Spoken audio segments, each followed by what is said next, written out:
안녕하세요. 백두산 금융연구소의 백두산입니다. 8월 13일 금요일 오전 9시 36분입니다. 제가 요즘 요일 개념이 조금 사라져가지고 몰랐는데 이번 주말이 광복절이더라고요. 그리고 16일 날이 이제 광복절 대체 의무라 갖고 쉬더라고요. 그래서 아무튼 월요일 날은 저도 뭐 쉬도록 하겠습니다. 월요일 날 코스피 휴장이니까 제가 뭐 굳이 영상 녹화를 할 건 없을 것 같고 하여튼 하루 쉬겠습니다. 월요일 날 하루 쉬고요. 월요일 날은 하루 쉬고 오늘 밤에 어디 뭐 놀러 갈지도 잘 모르겠어요. 그래가지고 오늘 밤 영상은 어쨌든 올리긴 올릴 예정인데요. 혹시나 제가 이 계획이 틀어지면은 커뮤니티에 글 남기도록 하겠습니다. 어쨌든 오늘 밤 영상까지는 보실 수 있을 것 같아요. 월요일 날은 좀 쉬도록 할게요. 이렇게 하고 그 어젯밤 미국에서 있었던 일들을 좀 이야기해 보도록 하겠습니다. 지표가 두 개 발표됐는데 그게 어젯밤 미국 주식시장을 흔든 내용의 전부였습니다. 그 지표 내용은 어젯밤 영상에서 저하고 같이 살펴보셨죠. PPI하고 신규 실업수당 청구 건수 나왔는데 실업수당 청구 건수는 고용지표는 뭐 예상치 부합이니까 특별히 시장에 충격을 주지는 못한 것 같고, 어젯밤의 포인트는 PPI 물가지표가 또 다시 좀 서프라이즈하게 나왔다라는 게 어젯밤 특징인데, 그로 인해서 긴축 쇼크가 점화됐다라는 거를 또 생각을 해볼 수가 있겠습니다. 주식시장의 반응은 시큰둥한데요. 좀 그런데, 어쨌든 어젯밤에도 달러와 채권이 움직였죠. 달러와 채권은 정상적으로 움직였습니다. 매우 논리적으로 정상적으로 움직였어요.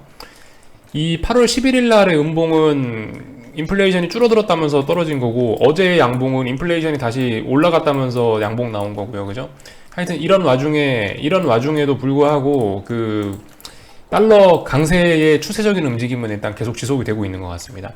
쉬어야 될 때에서 정확하게 잘 쉬어가고 있는 이런 모습이 나타나는 것 같아요. 뭐 대략적으로 전고점이 여기인데 중요한 저항이잖아요. 대충 봐도 중요한 저항을 한 번에 넘어가면 좋지는 않겠죠. 중요한 저항을 앞두고 뭐 저항을 소화하는 듯한 모습, 쉬어가면서 힘을 비축하는 모습이 일단 뭐 개인적으로 좋아 보이고요.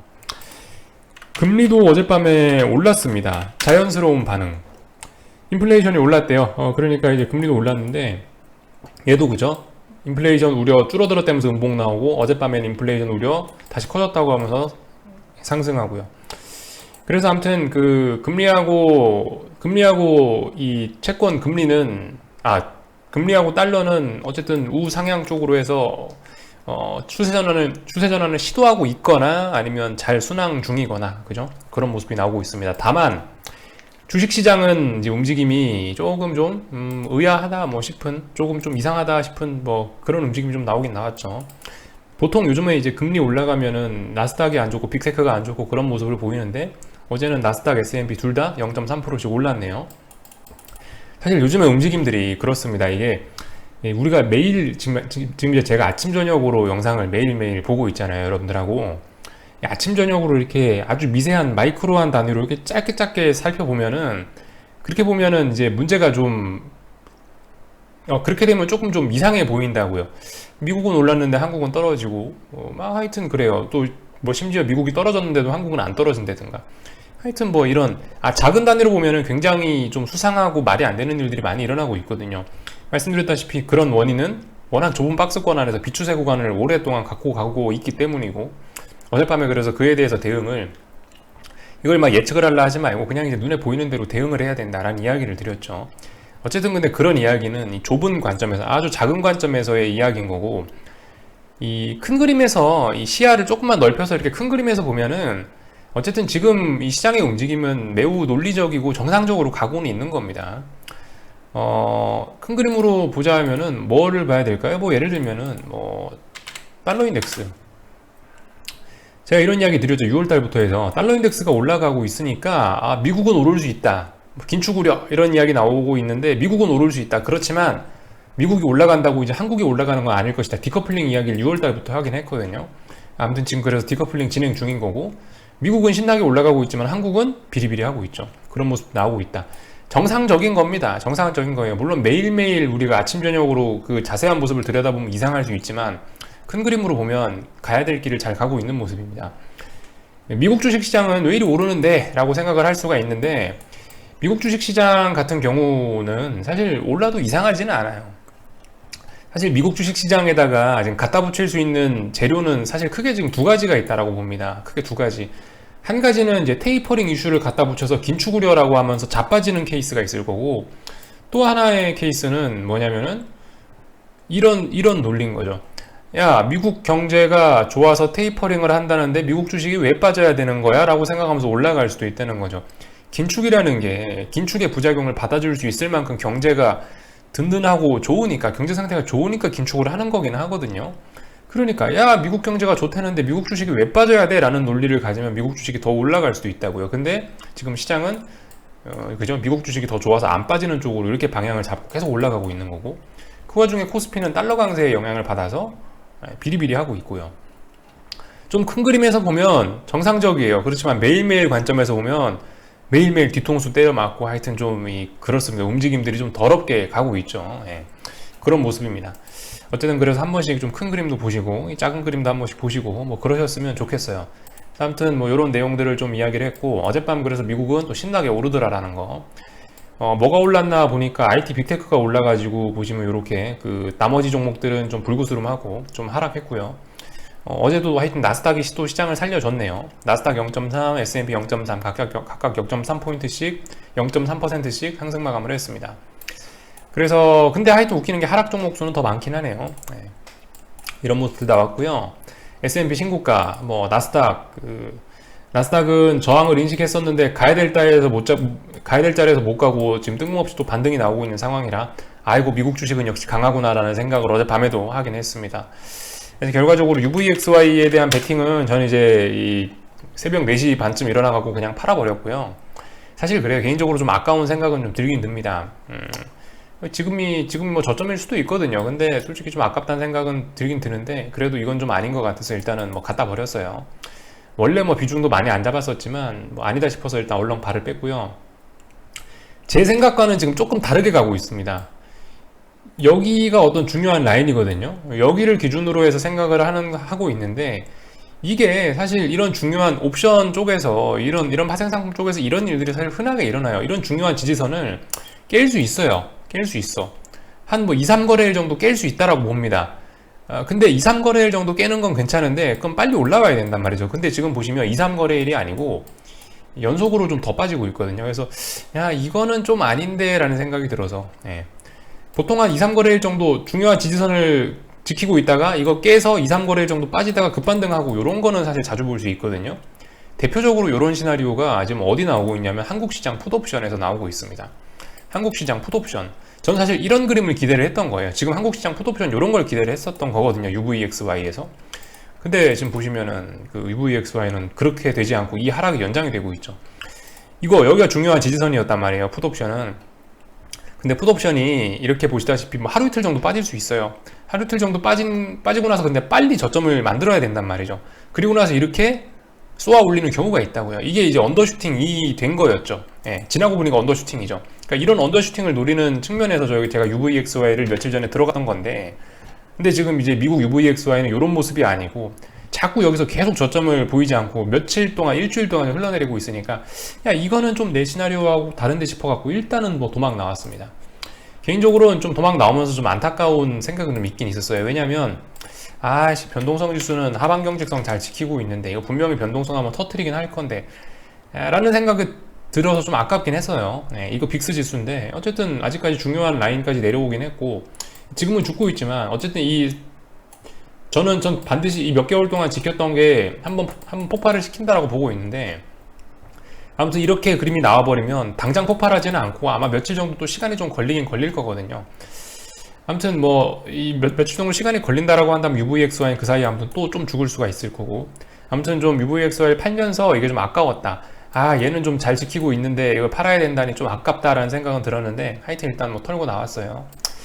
나스닥 변동성도 그렇습니다. 지금 한 달째 어딘가를 일단 하방 경직성을 보이고 있으니까 조만간 한 번쯤 주긴 줄 것 같은데, 근데 뭐 어쨌든 UVXY는 죽어 내려가고 있으니까 일단 뭐 도망 나왔습니다.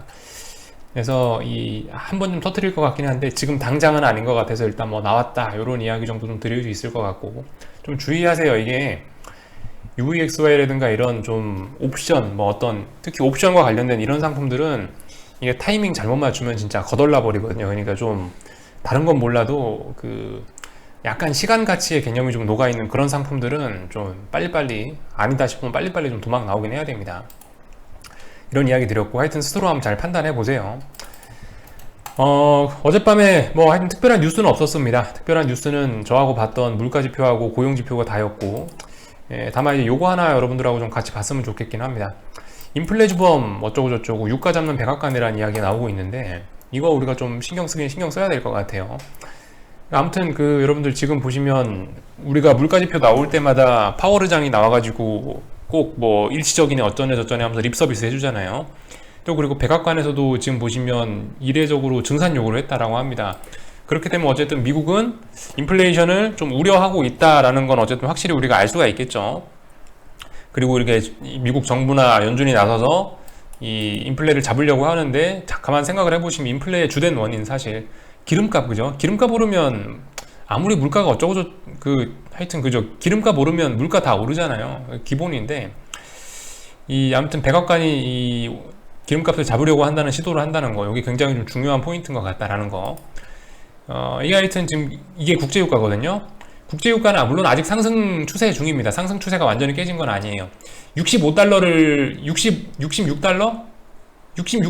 붕괴시키면은 상승 추세 죽었다, 하락 추세 시작이다라고 이야기하겠습니다. 근데 아직은 아니죠. 68달러니까요. 아무튼 지금은 좁은 범위 내에서 수렴형 혹은 뭐 추세 전환을 시도하고 있는 중인데요. 아래쪽으로 추세 전환을 시도하고 있는 중인 것 같은데, 아무튼 그죠. 이 국제유가가 올라가면서 인플레를 분명히 부추긴 면도 굉장히 많을 겁니다. 그러니까 아무튼 백악관에서 이걸 잡는다라고 하는데요. 제가 이제 왜 이걸 여러분들하고 같이 보자라고 이야기를 하냐면은, 국제유가하고 코스피하고 사실 거의 똑같이 움직이거든요. 거의 똑같아요. 물론 매일매일 움직이면 차이가 날 수 있지만, 결과적으로 이 코스피하고 국제유가하고 똑같은 위험자산으로서의 성격을 그대로 갖고 있어요. 두 개의 성격은 거의 비슷합니다. 이게 국제유가 월봉이고요. 여기다가 코스피를 한번 추가해서 비교해 볼까요? 그림이 상당히 비슷합니다. 자, 코스피하고 물론 좀 다른 데도 있는데, 보시면 코스피하고 국제유가하고 차트가 거의 동일합니다. 그죠? 거의 동일해요. 자, 근데 여기서 백악관이 방금 인플레 주범 유가를 잡는다라고 하고 증산 요구를 했다라고 한다는 거, 또 그리고 지금 유가가 추세 전환을 시도하고 있다는 거, 유가도 뭐 다중고점형을 만들어내고 있다는 거, 유가 떨어지면 코스피는 안 좋은 겁니다. 그죠? 그렇게 보시면 되겠어요. 물론 뭐 논리적으로는 그래요. 논리적으로 야, 국제유가가 떨어지면은 그 많은 기름을 수입해다 쓰는 우리나라는 실적이 좋아져서 뭐 기업들이 잘 나가고 그런 거 아니냐 싶을 수도 있는데, 그건 일시적인 이야기인 거고, 전반적으로 일단 금융시장의 논리에서 보면은 뭐 제가 긴 말 할 필요 있나요? 이거 하나 보면 얘기 끝났죠. 빨간색이 코스피고 파란색 선이 국제유가인데 똑같잖아요. 거의 똑같습니다. 사실 국제유가하고 코스피는 똑같다라고 보시면 되는데, 국제유가 떨어진다, 백악관에서 국제유가를 조진다라고 한다면 코스피도 안 좋겠죠. 그런 점을 우리가 좀 생각을 해봐야 되겠다. 그렇게 연결시켜 생각할 수 있다라는 점, 이런 아이디어를 좀 하나 드리고 싶어서 이 기사를 좀 그래서 이 기사를 하나 보여드린 거고요.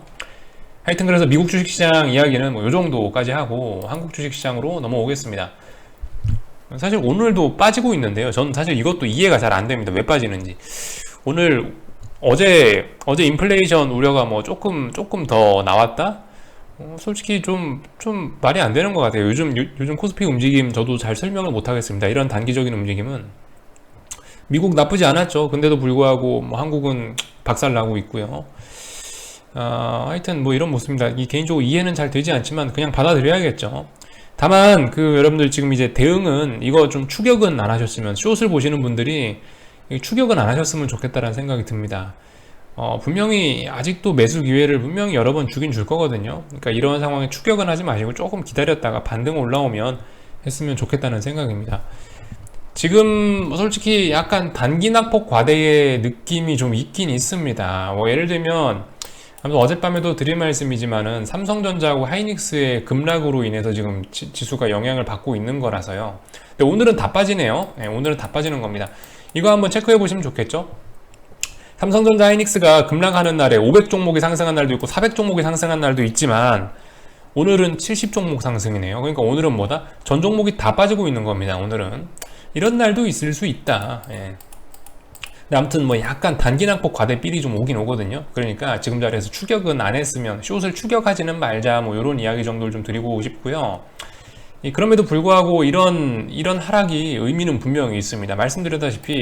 어제 말씀드렸다시피 이거예요. 하락 기울기가 1단, 2단, 3단, 4단, 5단 뭐 이런 식으로 꺾일 수 있다.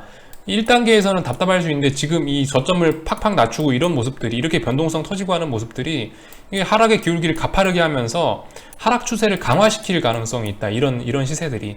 물론 단기적으로 지금 단기낙폭 과대의 삘이 있기 때문에 단기낙폭 과대니까 좀 반등은 올라올 수 있을지 몰라요. 그렇지만 이렇게 많이 급락하는 게 다음번 반등을 어느 정도 제한할 거라는 사실을 좀 생각을 해봐야 될 것 같습니다. 그래서 하락을 강화시킬 수 있다. 사실 처음에 1단계에서 버티는 게 힘들지 2단계만 가도 우리는 훨씬 좀 수월해질 수 있거든요. 근데 어쨌든 이렇게 좀 하락의 기울기가 가팔라질 수 있을 가능성을 좀 열어놔야 될 것 같습니다. 코스피도 눈에 띄게, 그죠? 눈에 띄게 저점들이 낮아지고 있고, 이렇게 되면 다음번에 상식적인 움직임이라면 반등이 나오더라도 반등이 좀 약하겠죠. 436까지는 못 올라올 거 아니에요. 정상적으로 생각을 해보면요. 이번에 요까지 빠졌는데, 하락의 힘이 강했으니까 요까지 빠졌는데 다음번에 올라오면 이거 넘어가겠어요? 못 넘어가겠죠. 물론 뭐 428을 넘어가서도 안 된다라고 이야기를 드리고 있습니다. 428이 그 구름대 상단 자리죠. 거기 넘어가서도 안 된다라고 말씀드리고 있는데, 아무튼 그렇습니다. 어쨌든 좀 단기적으로는 이게 반등을 불러올 수 있는, 오히려 오늘의 급락이 오히려 반등을 불러올 수도 있지만, 이런 움직임이 좀 중장기적인 그림으로 봤을 때는 우려할 만한 것은 아니다라는 생각입니다. 뭐 물론 좀 과하긴 과한데요. 이게 투매고 말도 안 되는 이야기입니다. 이건 뭐 투매 이런 게 아니고 그냥 단기적인 좀 언더슈팅 정도의 의미가 있을 것 같아요. 이거 우리가 요만큼만 보면 안 되죠. 이렇게 좀 넓게 봐야 되겠죠. 여기서부터 여기까지 올랐는데 지금 요만큼 빠졌다고 이게 많이 빠진 거예요. 그죠? 많이 빠진 거 아니죠. 이제서야 이제 삼성전자는 241선 정도를 좀 살짝 깼으니까 뭐 이제서야 좀 반등 정도를 좀 기대할 수 있지 않을까 싶은 생각 정도 뭐 들긴 드는데요. 모르겠습니다.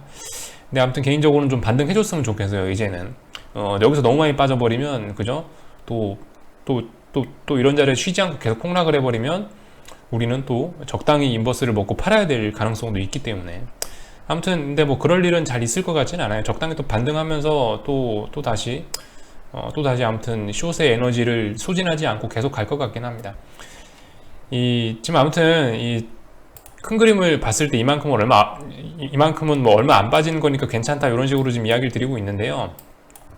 아무튼 그 주식시장은 비싸고 삼성전자는 비싸요. 그죠? 그러니까 지금 이런 단기낙폭 과대라든가 이런 모습들이 어디에서 나타나느냐도 중요할 거예요. 그러니까 이러한 폭락이 예를 들어서 뭐 중장기적인 하락, 뭐 예를 들어 삼성전자 차트인데 뭐 예를 들어서 이런 식으로 중장기적인 하락이 나타나고 1년 넘게 빠지고 있었는데 이런 상황에서 이런 급락이 나왔다. 그렇다면 그 자리가 어떤 역사적인 저점이 될 수 있을지도 모르죠. 그러면 가능성이 있다라고 봅니다만, 근데 지금은 자리가 그렇지는 않죠. 지금 몇 년 동안 하락했던 게 아니고 역사적인 급등을 한 이후에 이제서야 좀 변동성이 좀 터지는, 사실상 올해 첫 번째 변동성 터진 거 아닙니까? 이 정도면, 그죠? 삼성전자는 올해 내내 여기 한번 변동성 터뜨리고 이제 변동성 다시 한번 터뜨렸는데 아래쪽으로 터졌죠.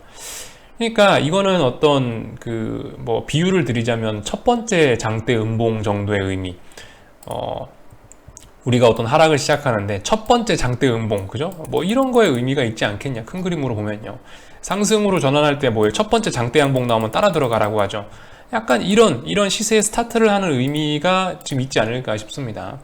그래서 아무튼 단기낙폭 과대긴 한데 뭐 이런 거를 너무 우려할 필요는 없을 것 같고요. 반등 나오면 오히려 하여튼 좋은 거라고 봅니다. 적당히 반등이 나올 때 나와야죠. 그래야 또 하락 에너지가 소진되지 않고 또 가는 거죠. 아무튼 근데 지금 코스피나 뭐 이런 것들은 일단 제가 원하는 모습대로 일단 잘 가고는 있습니다. 특히 코스피 지수 같은 경우는 뭐 그다지 급락도 아니고 적당히 힘을 보여줄 때 보여주고 적당히 쉬어가야 될 때 쉬어가고 있는 이런 모습들, 조금 좀 힘을 좀 쓰고 있긴 한데요. 이 정도는 뭐 괜찮다라고 봅니다. 코스피도 얼마나 많이 해먹었는데 지금 요거 자국 조금 났다고 이게 지금 뭐 무슨 문제가 나고, 저는 일단 그렇게 생각하지는 않고요. 하여튼 지금 주식시장이 비싼 게 가장 문제다. 근데 저 정도 지금 워낙 비싼 상황에서 이제 한 번 빠지는 거라서 개인적으로 별로 저런 움직임이 걱정되지는 않는다, 이런 이야기를 좀 드리고 싶네요. 하여튼 주식시장이 비싸긴 비쌉니다. 그래서 저는 뭐 계속 금융위기 뭐 이런 걸 이야기를 하고 있는데요. 이 뭐 예전에 아주 오래전에 드렸던 이야기인데 오래간만에 이제 한 번만 더 반복을 하고 좀 마치자면요. 하여튼 저는 이 코스피 지수 뭐 아니면 뭐 이런 S&P 지수, 나스닥 지수 이런 주가 지수들을 개인적으로는 이렇게 봐요. 뭐 종합 투자 심리 지수, 종합 투자 심리 지표 뭐 이 정도로 활용을 하고 있습니다. 사실 주식시장만큼 그만큼 어떤 사람들 심리에 영향을 받아서 즉각적으로 움직이는 그런 자산은 없거든요. 그러니까 주식시장은 제 생각엔 어떤 사람들의 투자 심리나 위험 감수 성향을 가장 잘 반영하는 지표라고 생각을 해요. 근데 아무튼 이런 심리 지표가 지금 역대급으로 올라왔잖아요. 2008년 금융위기 직전, 2000년 IT 버블 직전처럼 과열이 된 게 지금 이제 거의 그죠? 거의 그만큼 올라왔단 말이에요. 심리가 그만큼 과열이 됐다. 그만큼 과열이 됐다라는 이야기는 뭐가 문제냐면 사람들이 이제 뭐 위기는 없다라고 생각하고 자신감 있게 막 투자를 한다는 겁니다. 그렇게 되면 과잉 투자, 과잉 투자가 필연적으로 발생하게 되고 지금까지 역사적으로 되돌아봤을 때 과잉 투자의 끝은 늘 그죠? 늘 호된 대가를 치렀었거든요. 금융위기로 치르고 그랬었거든요. 하여튼 그렇습니다. 그래서 너무 비싸다, 너무 사람들 심리가 업돼 있다, 너무 다들 위험을 막 감수하려고 한다. 그래서 과잉 투자가 너무 많이 들어가 있을 거다. 이런 이야기 뭐 한 번쯤 드려보도록 하겠습니다. 하여튼 그래서 여러분들 지금 이게 시작일 수 있거든요. 그러니까 저처럼 계속 말씀드리지만 저처럼 어떤 진짜 긴 추세적으로 뭐 숏을 한번 해보시고 싶다, 금융위기를 생각한다, 저처럼 생각하시는 분들은 어설프게 이런 자리에서 비중 잘못 줄이면은 피곤하다고요. 그죠? 웬만하면 계속 비중 확대만 집중을 하셨으면 좋겠다라는 생각입니다. 지금 비중 확대 잘 해놓고 수익이 조금씩 누적되기 시작하면은 진짜 이제 마음 편하게 놀러 다닐 수 있다고요. 아무튼 했던 얘기니까 그만하겠습니다. 그래서 여기까지 하고 마칠게요. 일단 궁금한 거는 리플 남겨주시고요. 웬만하면 추격은 좀 안 하셨으면 좋겠어요. 너무 좀 단기적으로 좀 과하다는 생각은 좀 듭니다. 반등 올라오면 반등을 활용해보자, 뭐 이런 이야기 정도 드리겠습니다. 코스닥 시장도 오늘 뭐 잘 가고 있으니까 코스닥 시장 숏 들고 계신 분들도 오늘 조금 안심하실 수는 있겠네요. 그죠? 네, 여기까지 하겠습니다. 궁금한 거 리플 남겨주시고요. 저녁에 뵙도록 하겠습니다.